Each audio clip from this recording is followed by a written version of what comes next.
Estamos hoje em Bento Quirino, distrito da cidade de São Simão, para um diálogo com o médium Newton Stuck. Bem-vindo, Newton. Obrigado. Newton, fale um pouco para nós, para o Visão Espírita, quem é o Newton Stuck? Eu me tornei espírita aos 14 anos de idade, quando comecei a sentir os primeiros, vamos dizer, sintomas da mediunidade, né? Eu venho de uma família católica e a partir daí começamos a estudar a doutrina espírita e ficamos até hoje, já são 29 anos do espiritismo. A mediunidade foi evoluindo com a psicofonia, depois surgiu a psicografia e a partir do ano 2000 nós começamos a trabalhar especificamente com a psicografia. E depois de acho que 2005, 2006, começamos, 2010, viajar com a psicografia. Mas nosso trabalho sempre foi em torno da doutrina espírita, né, levando a possível consolação, mostrando a fé, mostrando as obras do bem, né? Eu sempre estive ligado assim à casa espírita, à questão da caridade, disso que nos fortalece, né? Sempre gostei desse aspecto, onde nós crescemos, mesmo antes de ser espírita, era algo que sempre me chamou a atenção desde a infância, né? Estar em contato com as pessoas, gostar de perceber as necessidades, né? E hoje estamos aí com 13 livros psicografados, saindo mais agora. Mensagem nós já recebemos, contando assim por cima, mais de 120 mil mensagens nesses anos de ente querido. Se você está em Neves Paulista? Isso. Sempre em Neves Paulista? Eu moro em Neves Paulista, né? Ao lado de São José do Rio Preto. Sempre morei ali. Morei no sítio, depois mudei para a cidade e sempre fiquei ali.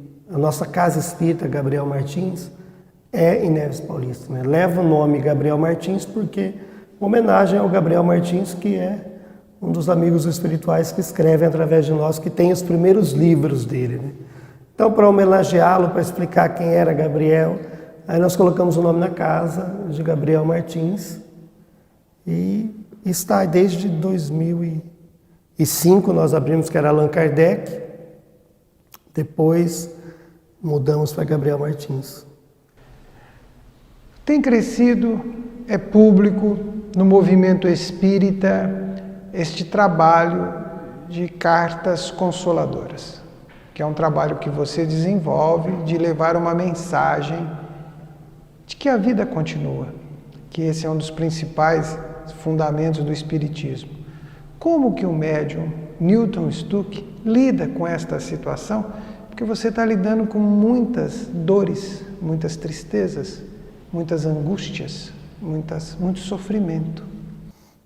O primeiro que a gente tem que pensar é o seguinte, que esse trabalho tem que ter um foco da consolação com amor. Então, quando as pessoas me perguntam assim, você convive com muita dor, você faz alguma terapia? Eu não faço. Eu utilizo o evangelho, utilizo a empatia, me sinto muito útil.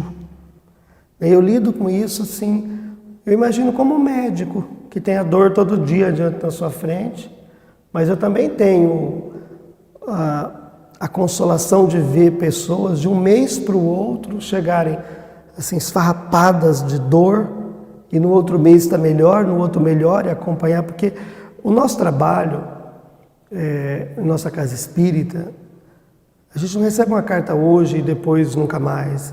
Tem um grupo que é fixo, que vão indo, recebe mensalmente, cada 2 meses, vão recebendo. E por aí eu meço a evolução dessas pessoas, que a parte principal é o trabalho no bem, a caridade que elas passam a buscar. Então eu lido isso como eu não enxergo a partida de um ente querido como apenas uma dor, mas como uma oportunidade de evolução espiritual. Muitos, quando a gente usa aquele termo no espiritismo, uns vêm pelo amor, outros vêm pela dor, a dor ela ganha, né? É a maioria.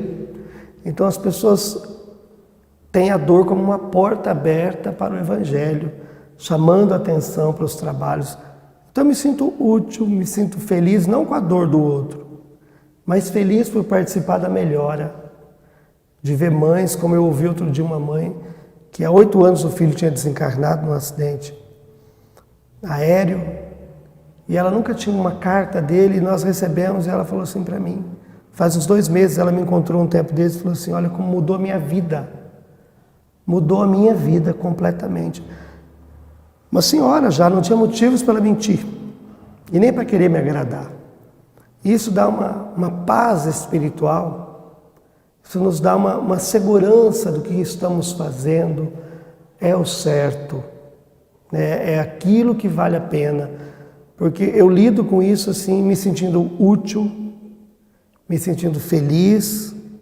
É claro que exige da gente o quê? Uma disciplina, né? A gente viaja, não está com a família, não vê sobrinho crescer, não participa de festas de família, muito pouco. A gente está longe disso, não temos uma vida social, né? Isso não tem. Mas, por outro lado, é muito prazeroso ver alguém evoluir, se desprender da sua dor, considerando que essa é a maior de todas as dores, a meu ver. A separação, ela é muito doída. É muito doída. Então, eu me sinto realmente importante naquilo que eu faço para mim. Aquilo que eu estou fazendo, eu me sinto importante. Eu acredito que a mediunidade tem que seguir esse foco do bem para os outros. E se fazemos para os outros, naturalmente vai voltar para a gente. A mediunidade, quem deu este tom científico, de pesquisa, de estudo, como meio para assegurar que a vida continua, veio com as obras espíritas, porque a comunicabilidade dos espíritos faz parte da história da humanidade. Mas quem veio dar esse tom explicativo, orientador, é Allan Kardec, principalmente em O Livro dos Médiuns, né, que ele vem dar todo um roteiro orientador sobre isto. E nós, espíritas, somos uma parte da população e existe uma imensidão de outras fés, de outras crenças, de outras religiões que não tem no seu contexto esta realidade da mediunidade de que a vida continua. Como é que todos são cristãos, nós somos cristãos também como todos, como que para, no seu entendimento, este trabalho que a espiritualidade está fazendo, de comprovação de que a vida continua, da comunicabilidade dos espíritos, olhando por um amplo aspecto cristão, a todas as religiões? Eu sempre digo para os pais, que é o nosso público maior, que quando o seu filho volta para o mundo espiritual, eles se tornam missionários. Pessoas, porque numa sessão de psicografia nós temos muitas religiões. Muitas. Eu acredito que o público menor seja espírita. Então nós aprendemos a lidar com as outras religiões, com as pessoas de crenças diferentes. E isso me mostra o seguinte, eu digo para eles que é uma nova missão. A busca que eles fazem da carta e eles mesmos fazem essa divulgação é o que mostra que a vida continua. Porque eles é que conhecem os detalhes. Eu que recebo a carta, eu não sei exatamente o que eles estão falando, de quem eles estão falando. Muitas vezes eu leio uma carta e para mim não vejo nada demais. Daí a pouco vem uma mãe falar isso, eu pensei isso, eu comentei isso. E isso vai passando à frente. Então, o que a mediunidade apresenta? A mediunidade não é para provar que a vida continua. Ela é uma faculdade natural dos homens, da essência nossa, e através dela as pessoas vão comprovando o que já é real. Então, eu convivo com isso acreditando que esse sexto sentido, vamos dizer, essa instrumentação nossa, ela vai apontando para cada um aquilo que ele já tem. Nós, como médiuns, não somos diferentes dos outros, porque todos temos mediunidades em graus diferentes, latentes, né? Então, para mim, eu vejo que a mediunidade, entre as outras doutrinas, ela só tem nomes diferentes, porque nós vemos pessoas expulsando espíritos sofredores em algumas religiões, outras recebendo o Espírito Santo, outras falando em línguas, que é a xenoglexia. Então, na verdade, com nomes variados, todo mundo lida com a mediunidade. De alguma maneira, a inspiração, a palavra está me dizendo. O que vai mudar? Na verdade, é uma questão de mera nomenclatura, porque todos lidam com mediunidade. Quando a gente começa a conversar mais a fundo com outro religioso, de outro segmento, nós encontramos mediunidade de toda parte. Eu vejo mediunidade até nos filmes, seriados, quando assiste X-Men, por exemplo, que é uma coisa infantil, que você vê que um tem um dom disso. É como se fossem mediunidades para as crianças, para a gente entender que cada um tem uma maneira de transformar suas potências. Em tudo a gente encontra. Eu gosto de, às vezes, esvaziar a cabeça, assisto Harry Potter, falo, o que é aquilo? São mediunidades, os dons deles, mas não tem nada a ver com a doutrina, porque eles não sabem falar os nomes que nós usamos. Mas se traduzir por uma nomenclatura espírita, vai ficar tudo igual. E até para entender que trem é aquele que ele tomou, né? Para chegar no outro lugar, né? Exatamente. Avatar, desdobramento. O avatar é o desdobramento. É tudo desdobrado. Então, o que a ficção vem mostrando com outros nomes, a doutrina professa de outra maneira, mas tudo tá interligado. De uma forma científica, explicativa. Sim. Outro detalhe importante para o nosso público, porque o nosso público também são cristãos, pessoas que querem conhecer um pouco de como o Espiritismo vê, esclarece e se posiciona. Nós sabemos que no campo físico existe uma preparação para se ter uma atividade como a que nós vamos participar e a que você realiza de cartas consoladoras de psicografia. Tem toda uma organização dos encarnados, né? Podemos colocar assim, tem uma recepção, tem um auditório, tem toda uma estrutura para isto. Como é que é isto pela visão dos espíritos? Como é que os espíritos que organizam no plano espiritual esta atividade, como que eles veem, como que eles esclarecem todo este esforço dos encarnados em buscar as informações? Como eles lidam com isto? Como é que funciona? Como que é essa atividade de uma forma mais ampla? O Chico diz-nos que o telefone toca de lá para cá. Eu sempre costumo dizer que toca, mas a gente disca daqui para lá. Se não pedir, não vai ter.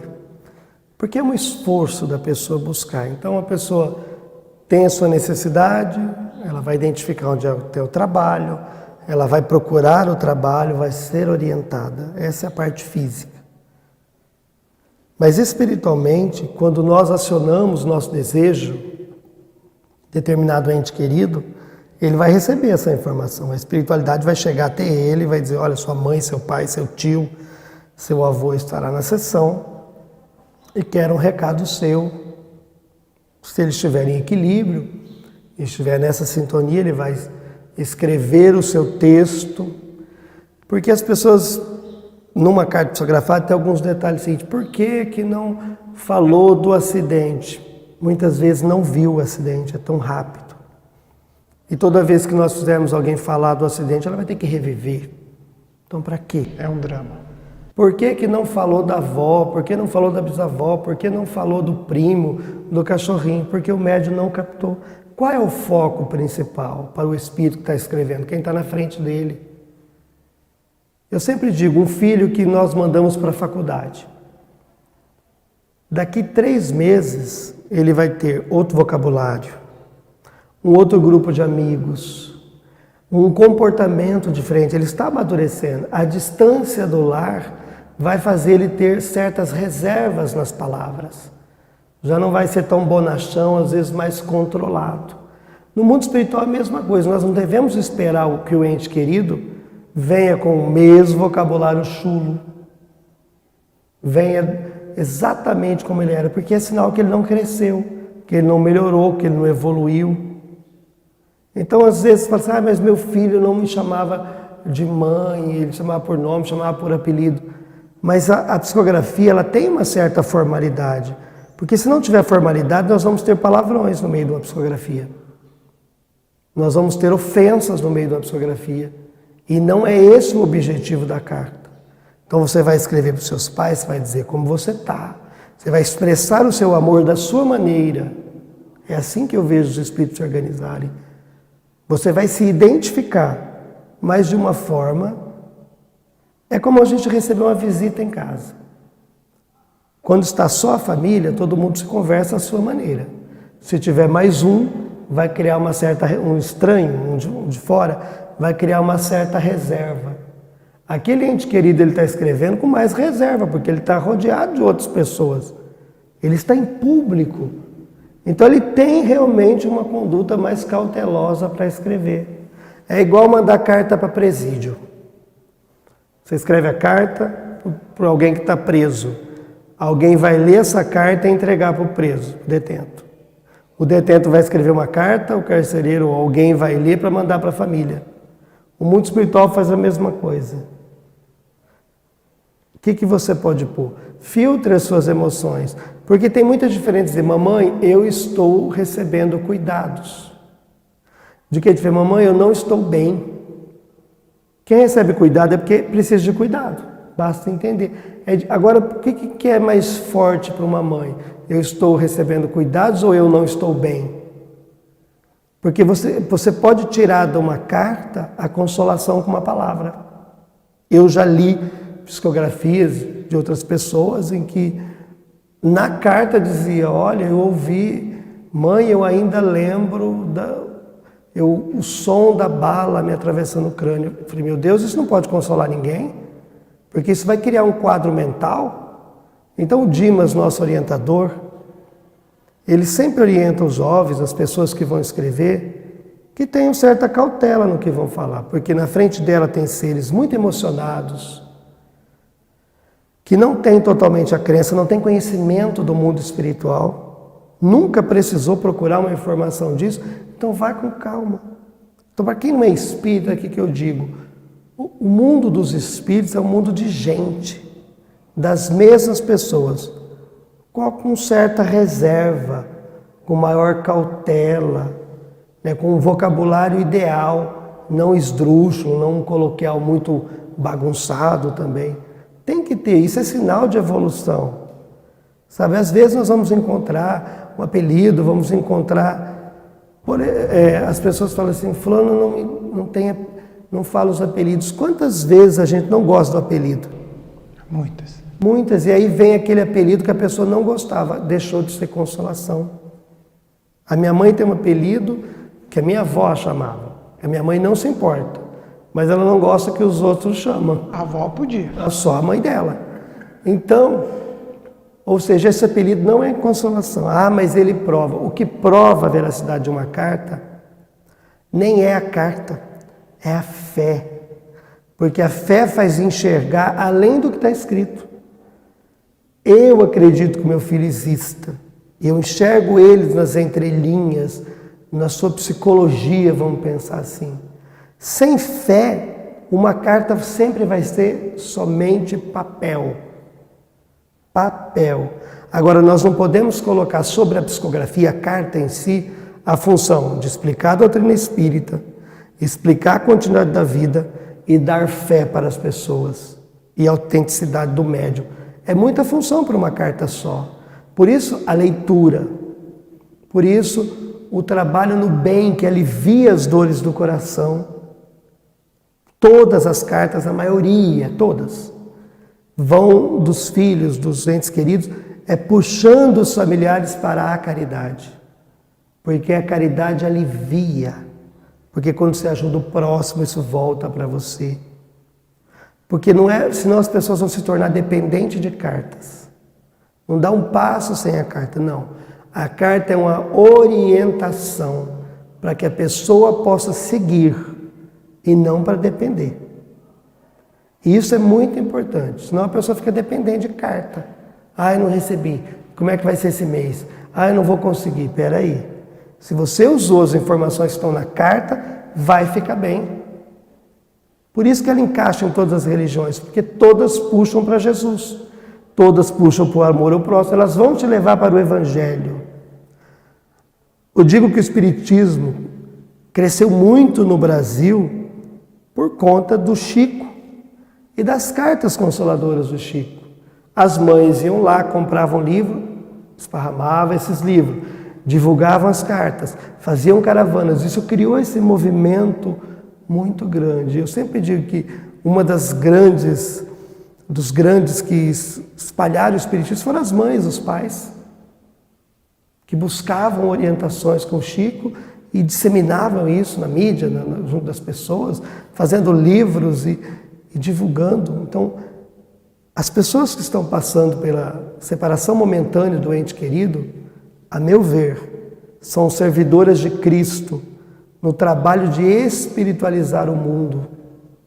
Por que é importante acreditar que a vida continua? Porque se eu acredito que a vida continua, eu vou limitar os meus erros, porque eu sei que eu vou ter que me encontrar com o resultado deles. Essa é a função de acreditar que a vida continua. Ah, não é porque não morre, não é isso. É porque eu sabendo que continua, eu vou tomar decisões melhores hoje. Então, quando diga que espiritualizar, que as cartas puxam a família, o ente querido, para a espiritualização, é que elas vão entender a lei de ação e reação. Essa é a função para mim da psicografia. Abrir os nossos horizontes, abrir os nossos olhos para a espiritualização, para a lei de ação e reação. Aí sim.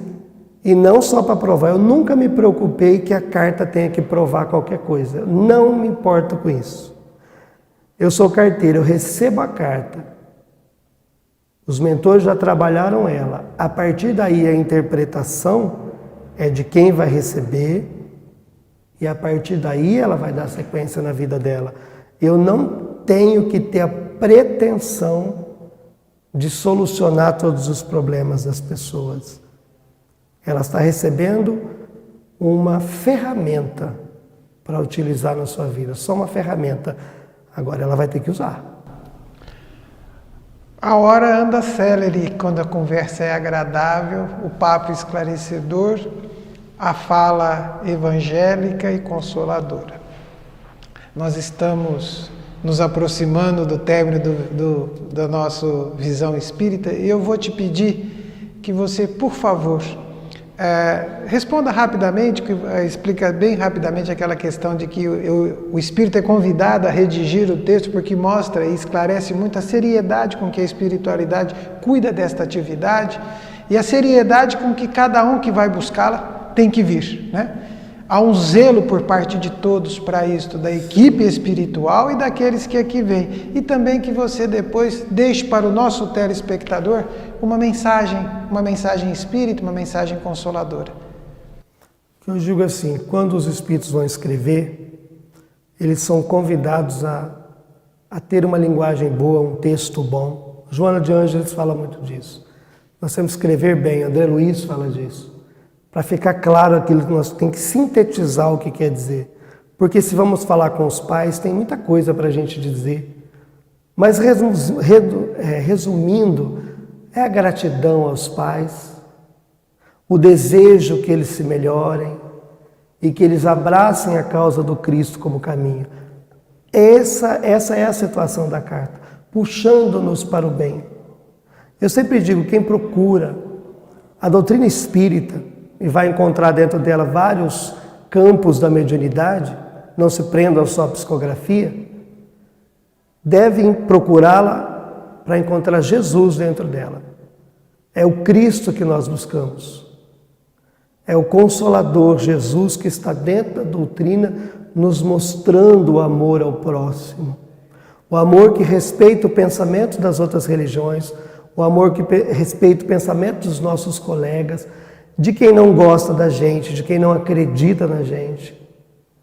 É isso que a doutrina quer, mostrar que o tempo nos favorece e que nós temos que ter paciência com o tempo. Porque devagar todos vamos entendendo. Nesta reencarnação nós estamos espíritas. Talvez na passada um pouco, mas antes não tinha como ser espírita. Mas já éramos cristãos. Já conhecemos o Cristo, nós temos mais de 2000 anos de Evangelho. Então qual que é a nossa procura? Amar, ajudar, auxiliar. E quando não tivermos nada para falar, vamos nos guardar no silêncio. A doutrina espírita sempre vai estar de braços abertos. E a porta da doutrina espírita, para mim, é a caridade. A mediunidade é uma maneira de exercer a caridade. É um caminho que nós temos, uma ferramenta de trabalho para a gente evoluir. Mas a nossa máxima, fora da caridade não há salvação. Para mim, ser espírita é poder viver com coerência, com realidade e amor, todos os ensinos do Cristo, dentro das minhas possibilidades. Um passo de cada vez, mas crescendo sempre. O Visão Espírita agradece ao médium Newton Stuck pela conversa, pelo diálogo fraterno. Se você que está em casa, está nos assistindo, enfrenta um problema de fórum íntimo da perda de um ente querido, saiba que o caráter consolador do Espiritismo existe e se multiplica através de trabalhos e atividades como do médium Newton Stuck. Os livros espíritas te auxiliam, mas tudo isso só será possível se a fé que tiveres mover a montanha de você procurá-las. Fique em paz. Até o nosso próximo encontro no Visão Espírita.